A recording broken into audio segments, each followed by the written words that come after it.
time na. Sexy Megan! Alam mo naman, yes friend, si Sexy Megan, advocate ako na... Advocate? Lagi-lagi kong ipapaalala sa'yo na sa buhay, no, importanteng masipag tayo. Diba? Ako lagi kong sinasabi, kahit magaling ka, pero kung tamad ka naman, mauungusan, mauunahan ka nung sakto lang ang skills, sakto lang ang alam, pero mauunahan ka nila. Bakit? Kasi masipag sila. Maunahan ka nila kasi mas marami silang trabaho kaysa sa'yo. Ganun kasi pag masipag, di ba, sa'yo ibibigay lahat. Ikaw ang laging uutusan. Lamang na lamang talaga sila. Pero kidding aside, ngayong araw po ng Thursday, ngayong konting kembot na lang sa sweldo na, ang mga sumisweldo ng A15, abang na abang talaga naman. Huwag kayong mag-alala, magbubunga din naman po lahat ng pagod, pagtatrabaho, lahat ng puyat ninyo. Magbubunga din yan.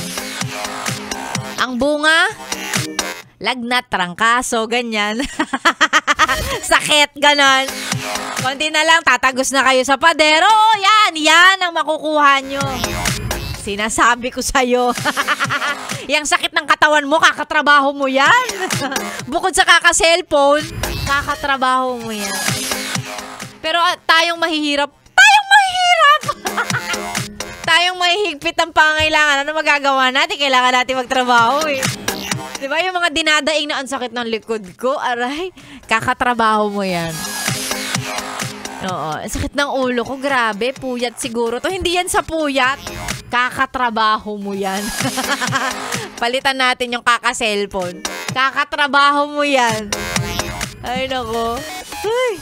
Sabi sa akin ni Maria Morena na pumasok naman na daw yung sweldo. Okay na ako. Okay na ako.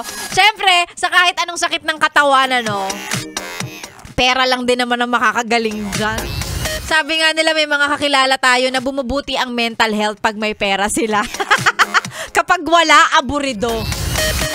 Hindi mo makausap. Mainit ang ulo. Alam ko yon. I feel you guys. The feeling is mutual. It's atay.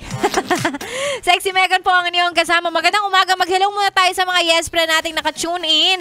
Sabi ni Attorney Aaron, sabi niya pa-shoutout naman yung associate namin sa office na si Attorney Jeline Rivera and sa lahat ng VSMF Law Office. Sa lahat ng bumubuo ng VSMF Office, Law Office. Hello po sa inyo. Magandang umaga.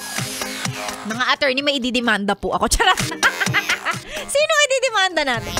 Charot lang. Ayan. Hello po sa inyo. Magandang umaga. Eto din sa mga nagpapa-shoutout. Si Rosalyn Laurio. DJ Mega pa-shoutout naman from Masbate. Uy! Kasama ang Family Laurio at Family Lanada. Laging nakikinig habang naglilinis ng bahay. Tama yan, Rosalyn. Maglinis ka lang ng maglinis. Lalo pag may bata kayo sa bahay. Ay, be. Ang hirap, di ba? Naglinis ka ngayon, after a few minutes, may kalat na naman. Sige lang, pasasaamba. Pasasaamba't lalaki din naman yung mga batang makukulit. Mauubusan ka din ng lilinisin.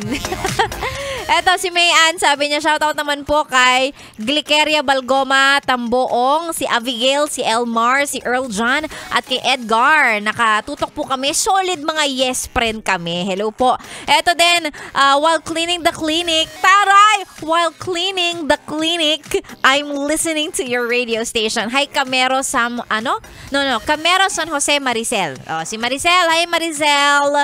Eto din, sino ba to? Sabi niya, good morning DJ Mega, pa-shoutout po lahat ng Grab drivers sa Montalban, Rizal, lalong-lalo sa asawa kong si Cheryl. Ayan, mahal na mahal kita. Ang sarap naman, may nagsasabi ng mahal na mahal kita. Sana all. Hi sa'yo, Aldrex Mangubat. Ingat sa biyahe ha, ingat sa biyahe. Ganun din kay Ray Kaluban. Sabi niya, pa-shoutout ako dito sa lahat ng listeners sa VM Townhouse, 9 de Pebrero Street. Hindi, mali. 9 de Pebrero Street, Barangay Pleasant Hills, Mandaluyong City. Ay! Mga yes friend natin dyan sa Mandaluyong, solid yes FM yan. Hello po, magandang umaga. Sexy Mega ng iyong kasama. Ang mga pa-shoutout ay send lang po sa ating Facebook page, DJ Megan Yes FM. Subukan nating mabati ang mga yan maya-maya. Okay? Maraming salamat mga yes friends. Sexy Megan po ang iyong kasama. Dito lang sa stasyong masarap pakinggan. 101.1 Yes FM. 101.1